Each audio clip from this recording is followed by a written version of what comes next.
மும்மொழி கொள்கையை திணிக்கின்றார்கள். ஹிந்தி கற்றுக்கொள்ள வேண்டும் என்று நம் மீது மீண்டும் ஒரு ஹிந்தி திணிப்பை தமிழ்நாட்டு மக்கள் மீது திணிக்கின்றார்கள்.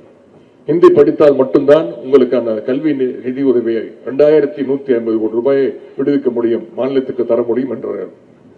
ஹிந்தி படித்தால் மட்டும்தான் கொடுப்போம், அப்படி இல்லைன்னா மற்ற மாநிலங்களுக்கு பிரித்து கொடுத்து விடும் என்று பிரித்து கொடுத்திருக்கிறாங்க. ஒன்றிய அமைச்சர், கல்வி அமைச்சர் திரு தர்மேந்திர பிரதான் அவர்கள் இதை நேரடியாகவே சொல்லியிருக்கிறார். இதையெல்லாம் கண்டித்து நம்முடைய நிதி உரிமை நமக்கு வேண்டும், கல்வி உரிமை வேண்டும் என்றுதான் நேற்று சென்னையிலே மிகப்பெரிய ஒரு ஆர்ப்பாட்டத்தை நம்முடைய தலைவருடைய அறிவுறுத்தலின் பேரில் இந்தியா கூட்டணி, மதச்சார்பற்ற முற்போக்கு கூட்டணி சார்பாக மிகப்பெரிய ஒரு ஆர்ப்பாட்டத்தை நடத்தியிருக்கின்றோம்.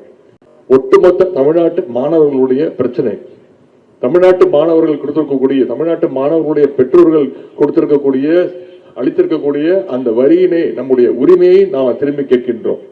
அதை ஒன்றிய அரசு தர மறுக்கின்றது. எனவே நேற்று ஆர்ப்பாட்டத்திலே கூட நான் பேசும்போது சொன்னேன், இப்பொழுது ஆர்ப்பாட்டத்திலே ஆரம்பித்திருக்கின்றோம்.